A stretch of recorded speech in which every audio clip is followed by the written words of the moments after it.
Hi, and welcome to So Many Books, So Little Time podcast. My name is Jody Stapler. I'm an owner of a publishing company called Willow Moon Publishing, a podcaster, a voiceover artist, and an author. Stories are so important in our lives, and there are so many out there from independent authors and independent publishing companies that we may never find unless we trip over them on accident. So I started this podcast for people who love books and love to read, and to help bring more awareness to the indie books and authors of our time. So stay with me for So Many Books, So Little Time.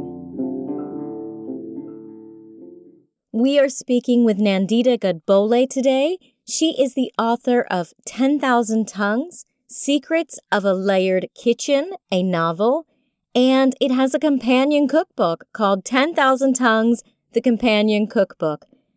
I am so excited to be talking to you today. How are you doing? Hi, Jody. I'm very good. Thank you for having me share some parts of my books and stories with you. Absolutely. Now, I do have both of the books. 10,000 Tongues is a novel that's based on 8 women. Now, are these women from your actual family or? Yes, they are. The stories are based on women that lived obviously before me, but there were so many gaps in some of their life stories that I couldn't really put them down as a biography or, a family memoir or anything like that. So I took representations of their life and how they lived and took the key points of that and shaped the minor narratives around them. But it was more important to me to recognize their place in the culinary narrative of my family and the dishes that they brought because of who they were and the lives they lived and where they lived. So it became a food novel. Right. And it starts back in like 1899. Is that right? Yeah, it actually goes a little further back. I picked it up at 1899 and somewhere, but India was going through a pretty big turmoil with, the country was struggling with the British rule. There was famines and unrest in general, and it did affect the lives of the farmers. People were running from one place to find safety and security somewhere else. Some of them were being forced into work for the British Army or for the company. And it became a very tumultuous time when the country was trying to find its place and its voice. And knowing that I had some family stories that came from that time allowed me to explore that time frame from a food writer's perspective about what would have happened. And I discovered there were narratives about the famine and how it affected certain food growing regions. It allowed me to explore that a little bit. And that's where we started there. And it goes through the gamut of different communities and how they handled the transition of being under a foreign rule to being a country that was independent. So if you're into history or want to know more about how the India of today progressed throughout the years to become what it is, this is a great read. But what makes it even more special is that there's the companion cookbook that you can actually cook the same recipes that they're making in the story along with the book as you're reading it. Yeah, I thought that was a very necessary bit because I started writing this book. The original intent was to just collect family recipes and, what did grandma make or what did great grandfather love or, I started doing the research based on that premise. And the more I discovered the backstories with the recipes, there was a greater need for me to put the context in place. And so that became part of the journey of doing the research and writing about the context And I was just reading this morning someplace, and I've long believed that, and this is, I think, all your listeners will agree as well. Our food does not exist in isolation. Our dishes don't exist by themselves. There are people and places that those foods are connected to, whether it is from the simple thing of a farmer or where it comes from or who makes it and what they bring.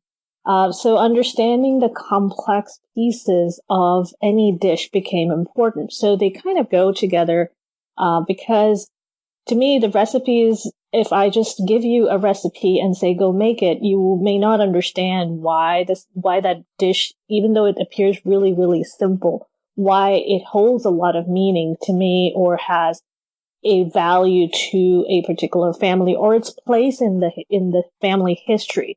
So to make that connection, they kind of both go together. Right.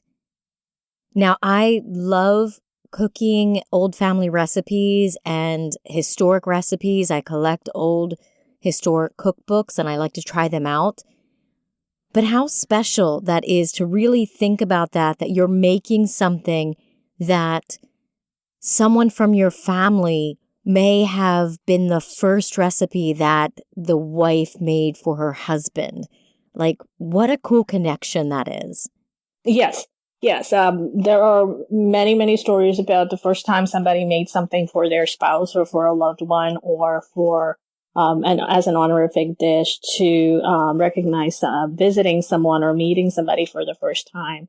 And, it's funny. We have several stories from different people about what that first dish was that they made. And, almost invariably, those dishes didn't succeed the first time.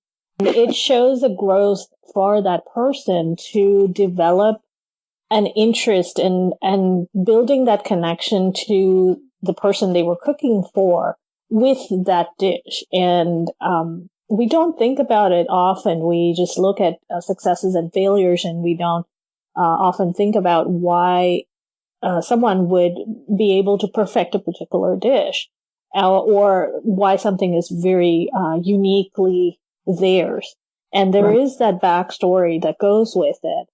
For instance, my mom, whose character is represented as Shaku, she was raised in a family that didn't eat meat. And her husband, the person who's represented, who my dad's character represents, he loved meat. And so the first time she had to cook for him, she had to figure out and find for herself why she wanted to cook meat for her husband.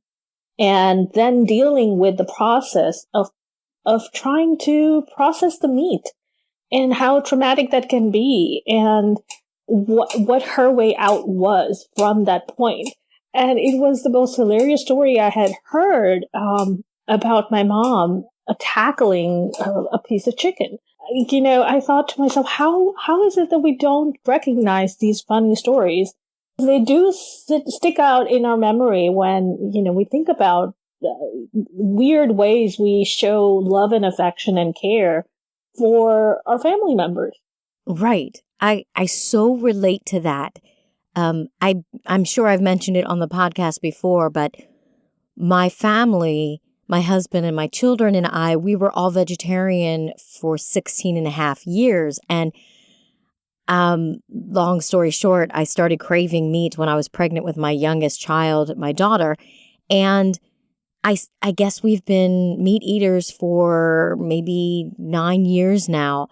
And it is still difficult for me to cook meat. But that first time that I had to make chicken, I'm lucky that I had Facebook because like I was on there asking everybody, like, what do I do with this white stringy stuff? Do I cut it off? Do I cook it? What do I do? Yeah. So like I understand what it's like as someone who never cooked meat before as an adult to have to do that. So yeah, that was really a great place in the book. So tell us some of the recipes that are in your book and did they come directly? Are they exactly like your family members would have made them? Or were they passed down that way? Or have you changed them over the years? Our recipes are typically very orally transmitted, so it's hard to have them written down somewhere. It all depends on what that person remembers, whether, a certain item was not available in the grocery store and they swapped it out for something else. And what I realized when I was talking to a few people, that everybody remembered the same dish slightly differently. And whether it was, cardamom was added, cardamom was not added. It was like minor stuff like that, but it does affect the quality, or the taste rather, of what you made. So I took, larger structures of how a recipe kind of came together. I looked at what would have been common in that time frame for that particular family member, and kind of extrapolated from that. However, I'll also say those recipes weren't rocket science. They were very simple at best. There were probably about 3 or 4 recipes that have more than 8 ingredients in it. So your range of error is very small. So I would say that maybe there might have been a different way somebody may have prepped an ingredient before it went into the dish, or how it was served. But I'd like to think that they are closer to how they would have been made, as opposed to the exact replica of those things. Now, as it got closer to my generation and when I cook, those are literally how my recipes are written. Anna is one of the characters towards the end, and her character is based off of things that happened to me. And those are the things that I cook regardless of time or day. This is pretty much how we cook them. The same goes for Shaku's character. Her recipes are pretty close to what she would make. Now, we have to make some adjustments. Some things are not available in this time and age or in this kitchen. So you kind of go, line item, this would have been used, but swap it out for something else. Right. So, plus the kitchens would have been, now you have access to so many things where a lot of places, even still today in India, are still cooking over an open fire. Yeah, of course. And some of the things that are still happening, even my mom lives out in the countryside, and much of her staff and around her is she has a small property, so she has staff, and her staff will cook on open flame and will bring in a lot of the rustic cuisine or the foods from that region to her house. So sometimes when we're eating them, my mom will have adapted a recipe that one of her daymaids brings to, hey, Mom, I thought you would like this. And then she kind of goes from there and adapts it.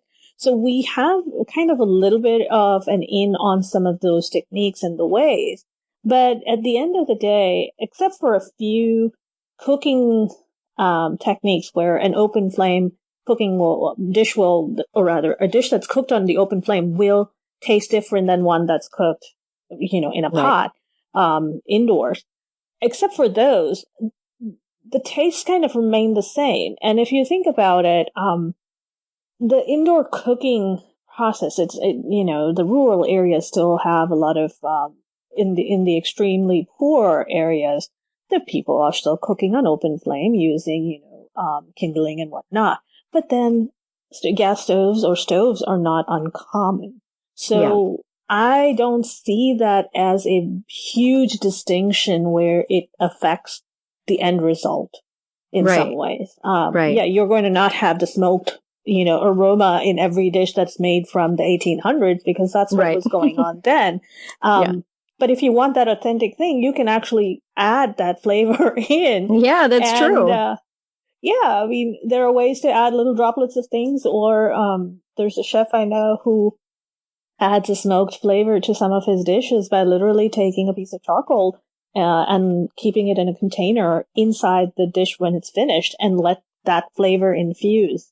So he doesn't even add anything into the dish itself.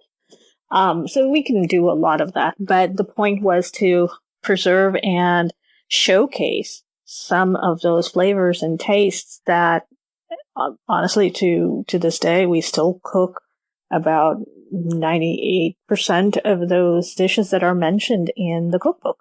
Yeah, I love that.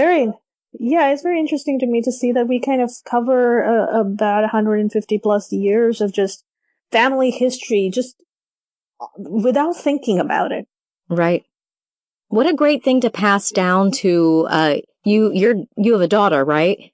So what a Yes, I great thing to do. pass down to your daughter, and then other families that maybe didn't keep records of the recipes that maybe they can share with their families as well. And of course, wonderful for people who just love Indian food that don't get the authentic thing, because even restaurants today aren't exactly authentic. So it's an awesome way to have access to that. Of course, and then that's part of my goal has been to kind of keep some of those little treasures in place. And my daughter is a teenager, so heaven knows when she really will be interested. I mean, we didn't know when we were teenagers when we were interested in things, but my goal is to even for myself, I too am exploring and learning about my own culture. And actually, for the past couple of times that I have been to India, we go once every couple of years over what is India, what is our summer here in the U.S. And I will go and travel regions and learn about the cuisines that are local to that place. And I'm actually going to start taking people with me to join me when I'm in India to, just come on these little excursions and come with me we can explore food together, which is what an experience. Really an important thing for me. But I think it'll be so invaluable when, I'm sharing this with other people, and we might have completely different experiences than if I were to go alone or they were to go alone. Right. So I'm looking forward to doing some of that this summer. Yeah. Now, are you going to be is it going to be like a tour type of thing where people can pay to come with you, or are you just taking? Oh, that's awesome. So where would they be able to find that? They can email me, currycravings@gmail.com, and that's my email address for any and all things related to my work. Or they can find me on social media and just ping me, as the dates get closer, to the summer. I will know specific dates when I'm traveling, and then we can start looking at, specific windows of time. Yeah. Because technically, our summer essentially begins with anywhere from the end of May through about early September. And I'm going to be in India for about 8 weeks out of that giant chunk of time. So for me, I'm planning workshops, writing workshops in India. I'm planning for workshops that happen at my house on the farm, where it's like hands-on stuff. We're planning to travel a couple different places, but all of those details have to be kind of pinned down based on how many people are interested in a certain sector. So we're looking at absolutely the Jaipur sector, which I really love. And I think you've been to that area as well. Yes, we visited Jaipur for a couple days to look at the temples, but we stayed in Jodhpur.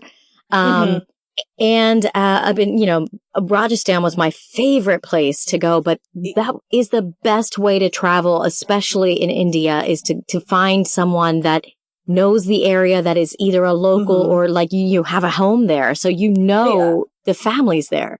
Yeah, so, I mean, for Jaipur, I have an extended relative who lives in there, but I've been often enough where we can navigate around, where you're not spending the time kind of just wandering, but you're making a very direct and deliberate attempt to go see certain places or do certain things that otherwise would not be, or it would be too much on a tourist calendar.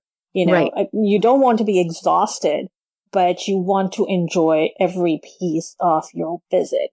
So I wanted to take people to Jaipur, Udaipur, and also as part of that, then we explore some of the regions that are talked about in 10,000 Tongues, because some part of its story is written in that region. And essentially this summer, the trips are going to be to those regions that are talked about in the book. That's awesome. So we will be going to Kolhapur, and it's a family deity, so we will be going to the temple, or at least I have fervent hopes of going there. Going to Jaipur, Udaipur in the Rajasthan area, I have family in New Delhi, so we go to New Delhi. So there's go to Pune. So a couple of different places. If we get our act together, I would love to take people to the tea estates.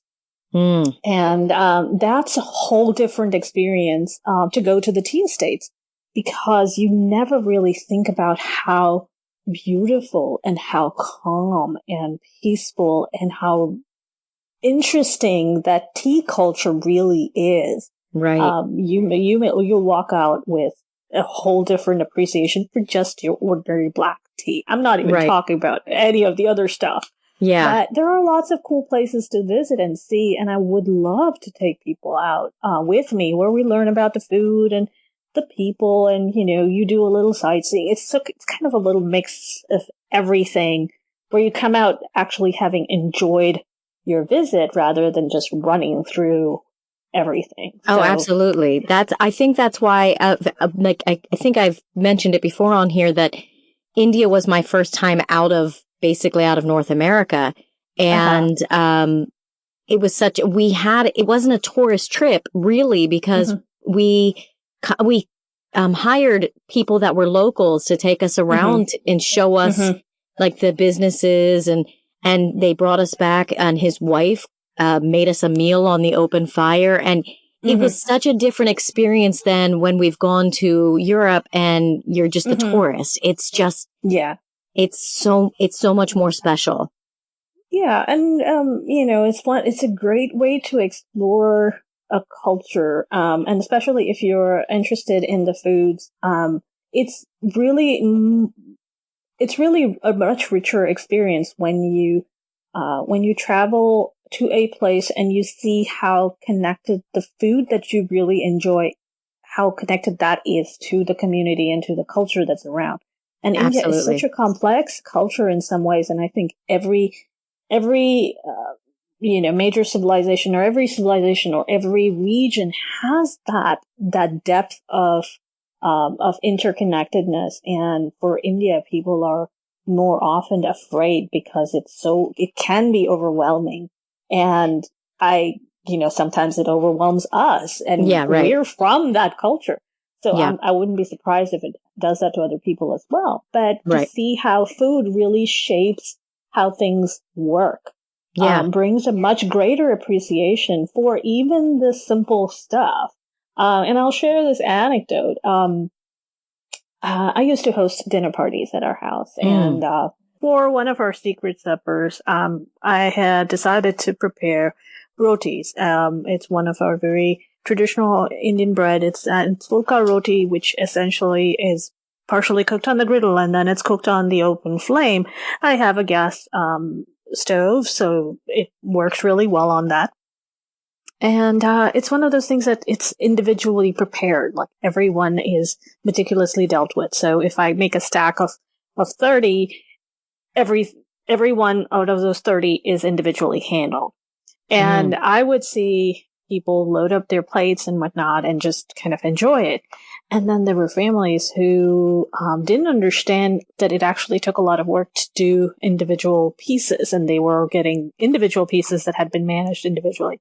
So they would load up their plates, and if they never got to it, they would toss it.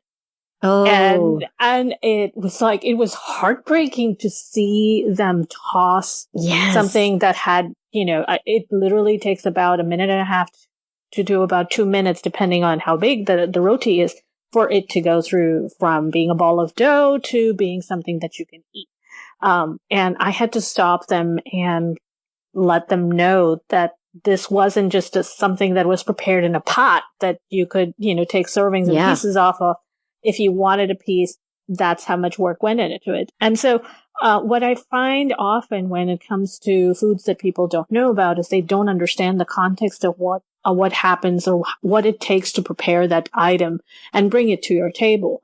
And understanding that brings a greater respect. And when I shared this backstory of, okay, let me show you how it's made, and I went through that, and the family was, unfortunately for them, they were really embarrassed, and I didn't want to embarrass them, but now I know that them and their kids and anybody they talk to, when they go to eat Indian food, they're actually treating it with a lot of respect and Right. not wasting, not creating waste. So, those kinds of things that I really want people to understand, that a dish doesn't just suddenly appear on your table. It takes time for it to be prepared.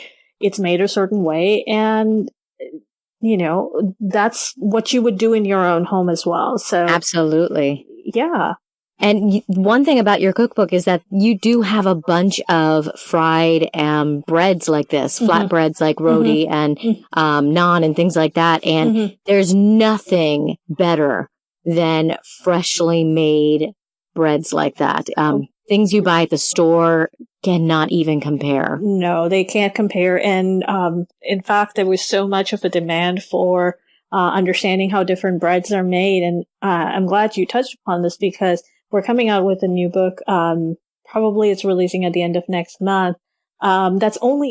We were having some horrible times with our technology this day, and I do want to apologize, but Nandita and I did get cut off at this point, and we could not get back connected. So I apologize to you as the listeners, and I apologize to Nandita, and appreciate the patience that she had with all of our issues today. But I do want to mention the book that she was about to say is Roti, Easy Indian Breads and Sides, the second edition. So go out and get that and learn how to make your own breads.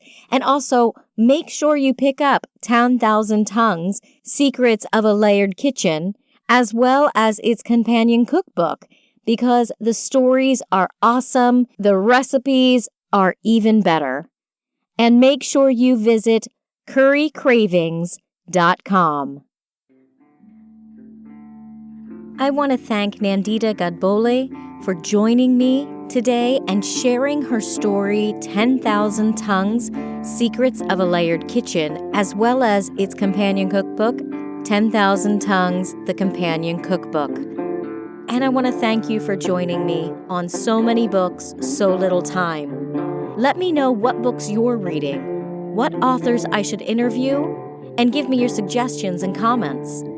Make sure you subscribe to So Many Books, So Little Time podcast so that others can find me and all the great indie books and authors that I'll be sharing throughout this podcast.